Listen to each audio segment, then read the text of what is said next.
Hello student, welcome to my YouTube channel. आज आपण बघणार आहे बेसिक मॅथचा फर्स्ट व्हिडिओ. ओके, सगळ्यात पहिले आपण बघणार आहे नंबर्स. ओके, आता बघा नंबर.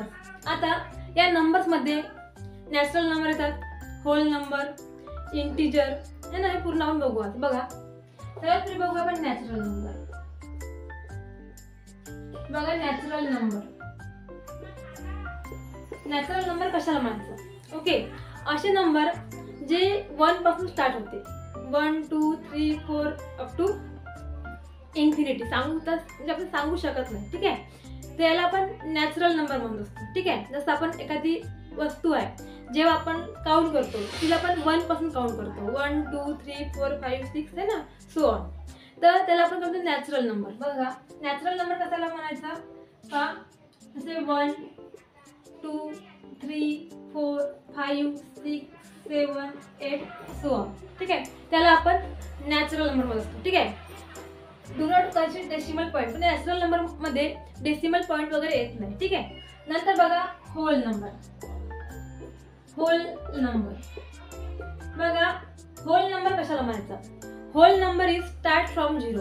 ठीक आहे, होल नंबर 0 पासून स्टार्ट होते. बघा होल नंबर कोणते आहे? बघा होल नंबर आहे 0 1 2 3 4 5 6 अप टू इन्फिनिटी. आता बघा होल नंबर मध्ये 0 का आला? कारण 0 शिवाय कोणताही नंबर पूर्ण होत नाही. जर आपण 1 लिहिलं ते नंबर 10 करायचं असेल तर 0 लिहावंच लागेल, म्हणजे हा पूर्ण नंबर झाला. ठीक आहे, 0 शिवाय कोणताही नंबर पूर्ण होत नाही, म्हणून आपण याला होल नंबर म्हणतो. होल नंबर आणि whole number is start from 0. आता बघूया आपण इंटिजर. बघा इंटिजर कशाला म्हणायचं? पहा, इंटिजर म्हणजे अशा संख्या, पहा the number which consist of negative, positive and 0. बघा तुम्ही नंबर लाईन बघितली असाल. ठीक आहे, नंबर लाईन मध्ये इथे 0 असते, इथे +1 +2 +3 है ना, आणि इकडे असते -1 -2 -3.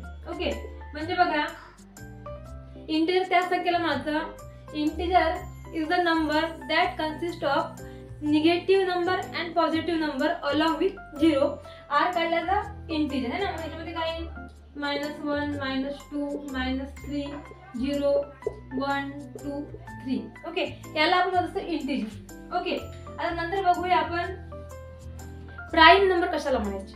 बघा प्राइम नंबर. पहा प्राइम नंबर. पहा प्राइम नंबर म्हणजे काय होतं रे? मूळ संख्या. मराठीमध्ये आपण त्याला म्हणतो मूळ. ठीक आहे, आता बघा prime number is that number that consist of one factor and also itself. बघा आता मी काय म्हटलं, प्राइम नंबर जो आहे, प्राइम नंबर हॅव 2 फॅक्टर. याला किती 2 फॅक्टर असते. ठीक आहे, एक असतो 1 आणि दुसरा असतो इटसेल्फ, स्वतः तो. जसं बघा मी 7 घेतला. ठीक आहे, 7 इज द प्राइम नंबर. मग याचे फॅक्टर कोणते पडतात? एक 1 आणि 7. 1 हा एक आणि 7 हा स्वतः. ठीक आहे, इटसेल्फ. तसं आपण प्राइम नंबर आपण घेतला 3 घेतला, तर हा सुद्धा 1 आणि 3 है ना. दुसरा प्राइम 47 घेतला, 47 सुद्धा काय प्राइम नंबर आहे. ठीक आहे, बघा मग इथे काय 1 आणि 47. ओके, त्याला प्राइम नंबर. मग याच्यानंतर बघा कंपोजिट नंबर कशाला म्हणायचं? बघा कंपोजिट नंबर बघूया आपण आता. कंपोजिट नंबर बघा, असा कंपोजिट नंबर बघा, कंपोजिट नंबर. कंपोजिट नंबर कशाला म्हणायचा? कंपोजिट नंबर म्हणजे असा नंबर ज्याचे 2 पेक्षा जास्त फॅक्टर पडतात, है ना. The number which has factor more than 2. ठीक आहे, पहा कंपोजिट नंबर इज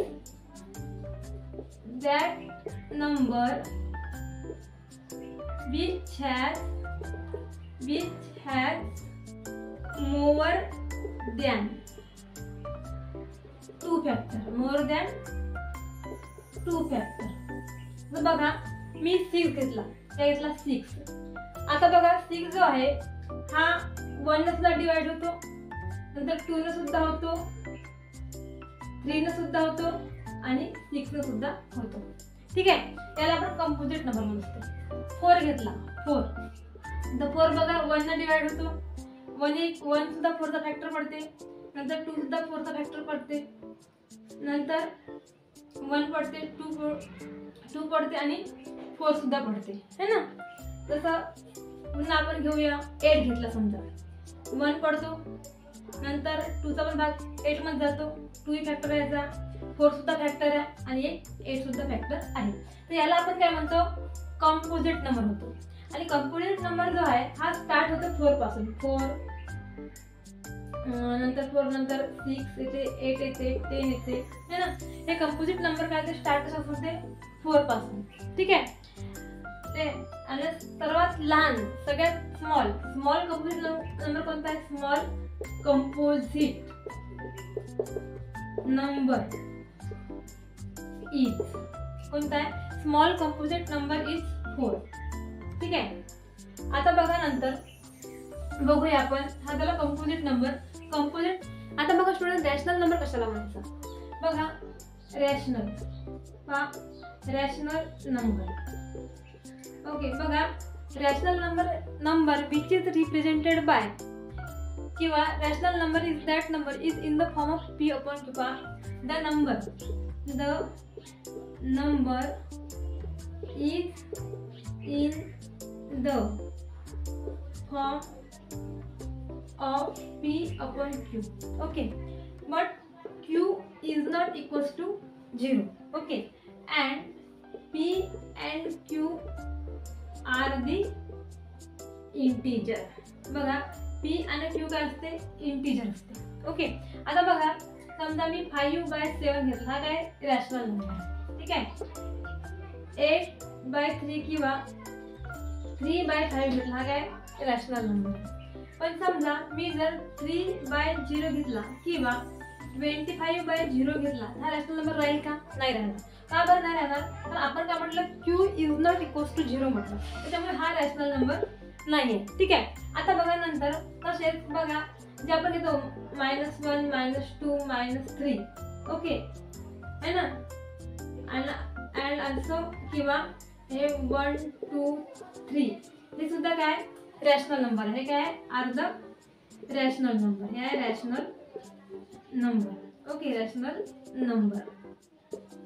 नंतर बघा आपण जो घेतो कोणता 22/7, हा सुद्धा काय रॅशनल नंबर आहे. काय रॅशनल नंबर. आता बघा यामध्ये हे जे रॅशनल नंबर आहे हे डिवाइड होते 2 पार्ट मध्ये. आता 2 पार्ट कोणते आहे, एक आहे टर्मिनेटिंग, एक आहे टर्मिनेटिंग. कोणतं आहे बघा, टर्मिनेटिंग. ठीक आहे, आणि दुसरा आहे नॉन टर्मिनेटिंग. ओके, त्याला आपण म्हणतो रिक्युरिंग म्हणजे रिपीट. ठीक आहे, आता बघा असं मी घेतलं 1/2, त्याचं काही 0.5. ओके, आता 1/4 घेतलं 0.25, त्याला टर्मिनेटिंग. आता जर मी नॉन टर्मिनेटिंग घेतलं, समजा 1/3 घेतला. ठीक आहे, 1/3 त्याचा काय होईल 0.3333 रिपीट होत जाईल ना. म्हणजे हा कोड थांबून राहिला का, नाही रिपीट होऊन राहिला. तर मग याला काय करावं लागेल आपल्याला 0.33 लिहून याला बार द्यावा लागेल. याचा अर्थ असा होते तर हा नंबर इकडे काय होत आहे, रिपीट होत आहे. ठीक आहे, हा नंबर काय होता इकडे रिपीट होऊन राहिला आहे 333. ठीक आहे, नंतर तसा एक्झाम्पल घेतला आपण 3/11. ठीक आहे, इथं 0.27 काय रिपीट होत आहे. म्हणजे इथं आपल्याला काय करावं लागेल 0.27, 2 नंबर रिपीट होत आहे, डबल 27 काय करावं लागेल, बार द्यावा लागेल. ठीक आहे, अशा प्रकारे यात रॅशनल नंबर दोन पार्ट पडतात, एक आहे टर्मिनेटिंग अँड नॉन टर्मिनेटिंग. आता आपण बघूया इरॅशनल नंबर कशाला म्हणतात. बघा इरॅशनल नंबर, इरॅशनल नंबर. बघा इरॅशनल नंबर जो आहे तसं आपण √2 घेतला, हा √2 ची व्हॅल्यू काय 1.4142. ओके, √3 घेतला, √3 सुद्धा काय इरॅशनल नंबर आहे, याची व्हॅल्यू काय ते 1.7320 जर आपण √4 घेतला तर याला पण इरॅशनल नंबर म्हणू का? नाही म्हणणार, कारण डायरेक्ट 2 येते. ठीक आहे. आता बघा हा जो पाय आहे हा सुद्धा काय आहे, पाय हा सुद्धा इरॅशनल नंबर आहे. काय? Irrational number. ओके. आता बघा पायची व्हॅल्यू काय आहे, 22/7 इक्वल्स टू काय 3.14 असे याची व्हॅल्यू आहे. तर हा सुद्धा काय इरॅशनल नंबर. ओके. बघा स्टुडंट, आता रिअल नंबर कशाला म्हणतात बघा, इथे रिअल नंबर. ओके. आता बघा आपण जर अशी लाईन दिली, ठीक आहे, नंबर लाईन, इथे 0, इथे -1, -2, -3. ओके. इथे 1, इथे 2, इथे 3. ओके. समजा जर इथे मी 0.25 घेतला, हा काय रिअल नंबर आहे. इथे मी समजा पाय घेतला, हा सुद्धा काय रिअल नंबर. याला आपण रिअल नंबर म्हणत असतो. आता सर बघा इमॅजिनरी नंबर कशाला म्हणते बघा, इमॅजिनरी नंबर. बघा इमॅजिनरी नंबर बघा कशाला म्हणतात. तुम्ही पहा इथे रूटमध्ये 4 घेतला, यातला 4, तर याला मी +-2 लिहू शकतो. ओके. म्हणजे बघा आता +-2 तर +2 × 2 घेतले तर आन्सर इज 4. ओके. आणि इथे -2 × -2 घेतले आन्सर इज +4 +4. ओके. आता जसं बघा मी त्याचं -9 घेतलं, ठीक आहे. ह्या -9ला मी रूटमध्ये 9 × -1 लिहू शकतो. ओके. आता बघा हा 9 × याला मी आयचा स्क्वेअर, -1 म्हणजे आयचा स्क्वेअर, ज्याला आपण काय म्हणतो आयोटा म्हणतो, है ना. तर ह्या 3 × हा काय होईल, आय म्हणजे 3 आहे. ओके. याला आपण म्हणतो इमॅजिनरी नंबर. ओके. बघा स्टुडंट, आज आपण या व्हिडिओमध्ये पूर्ण नॅचरल नंबर, होल नंबर कशाला म्हणायचं, नंतर प्राईम नंबर, कंपोजिट नंबर, त्यानंतर आपण बघितलं रॅशनल नंबर, इरॅशनल नंबर, है ना, रिअल नंबर, इमॅजिनरी नंबर. आजच्या व्हिडिओमध्ये आज आपण हे सगळे नंबर्स बघितले आहेत. ओके. हा आपला बेसिक मॅथचा पहिला व्हिडिओ होता आणि हा व्हिडिओ तुम्हाला माझा कसा वाटला ते मला कमेंट करून सांगा आणि आवडला असेल तर नक्की लाईक, शेअर आणि सबस्क्राईब करा. ओके. थँक्स.